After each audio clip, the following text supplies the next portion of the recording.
Hello class, welcome to this session. We shall be discussing about the resistor inductor series AC circuit. This means that the resistor and the inductor are connected in series, and in a series circuit is presented in such a manner. You can see the resistor and the inductor are connected following one another with the voltage source.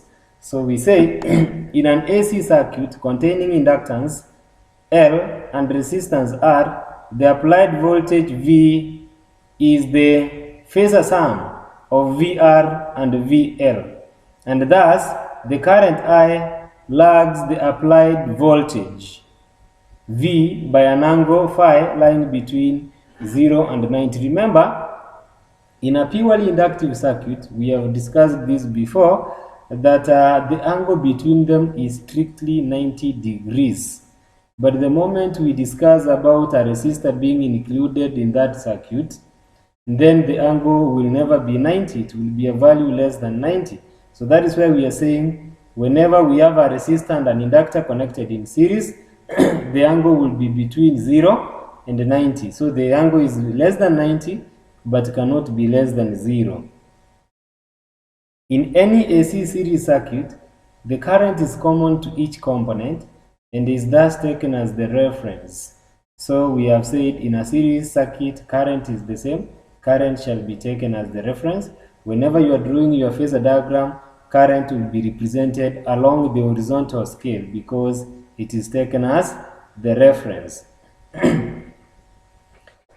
The second thing, you can see that the current has been drawn on this horizontal scale, but voltage across the resistor is always in phase with the current of that circuit. That is why we have drawn voltage along this horizontal scale. For this reason, that current and voltage are in phase in a resistive circuit. So the voltage across a resistor is always taken to be along the line of the current. Having mentioned that, we now want to look at the voltage across the resistor. Sorry, voltage across the inductor.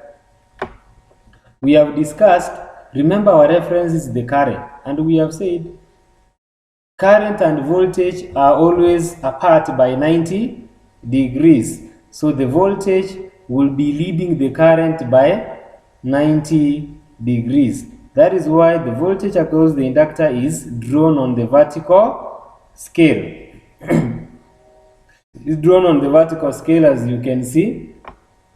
Once you have done that, we can say that the voltage is from 0 to this point. That is the voltage across the resistor. And then you draw a vertical line. Remember, you can indicate these diagonals and this one, which are in dotted lines. Then you draw a diagonal line. So this diagonal line will represent the total voltage in the circuit.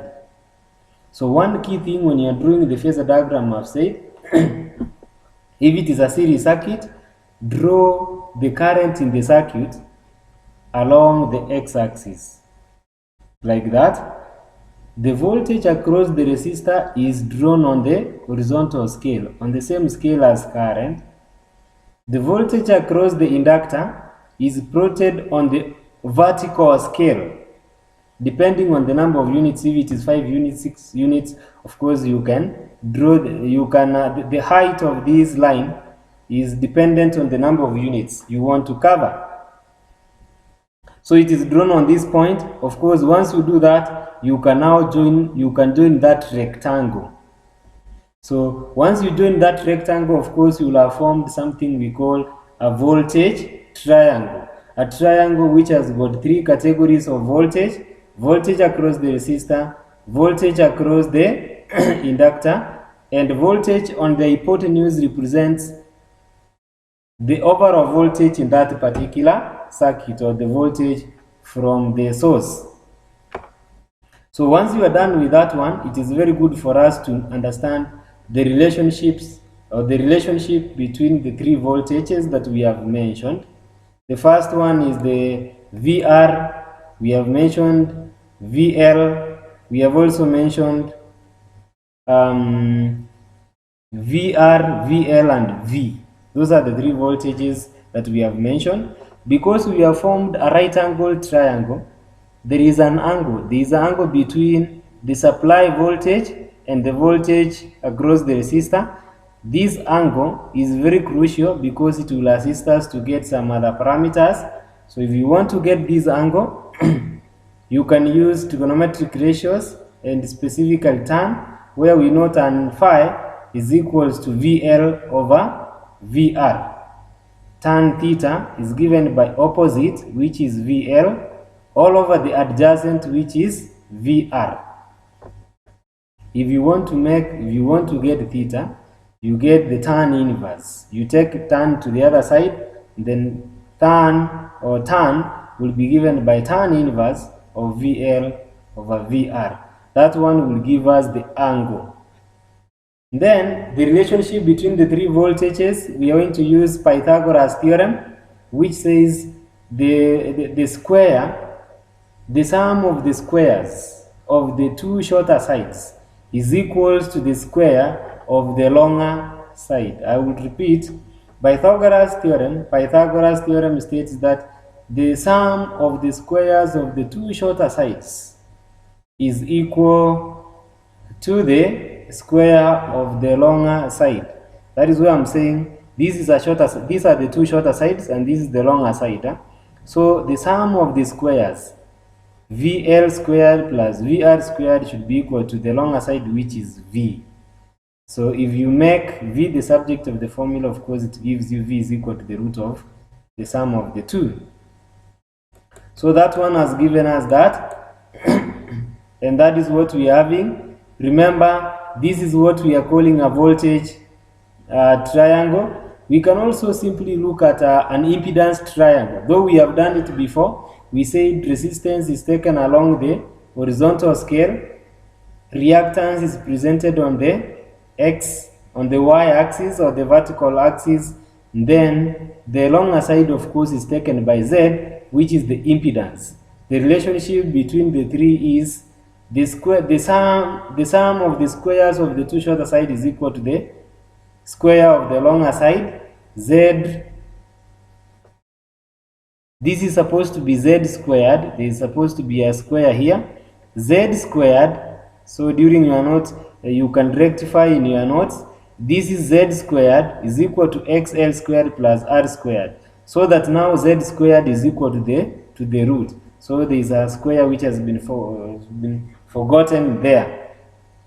So you can move down and you get, of course, now the cosine of the angle. The cosine of the angle you get there, of course, gives you the power factor. So that is how basically you are able to go about the series AC circuit, which has got a purely inductive circuit, which has got a resistor and an inductor. So depending on which case you have been given, you need to be very careful. So once you get now from this triangle, still you can be able to get this angle. This angle, which is tan theta or phi, is given by XL, the opposite, all over the adjacent. Opposite is XL, adjacent is R. So if you get this tan, of course, will be equal to this one. Then if you want to get the angle itself, phi will be equal to the tan inverse of XL over R. So once you get this angle, you can now be able to get, from this particular case, you can still be able to get cos phi. Cos phi is given by adjacent over hypotenuse. Adjacent is R, Z is the hypotenuse. So cos phi is given by R over Z. Why are we getting cos phi? Cos phi actually is the power factor of the circuit. If you are being asked to get the power factor of a circuit, you need to get cos phi. So cos phi gives you the power factor of that particular circuit, which is R over Z. That is the power factor. The power factor is normally defined as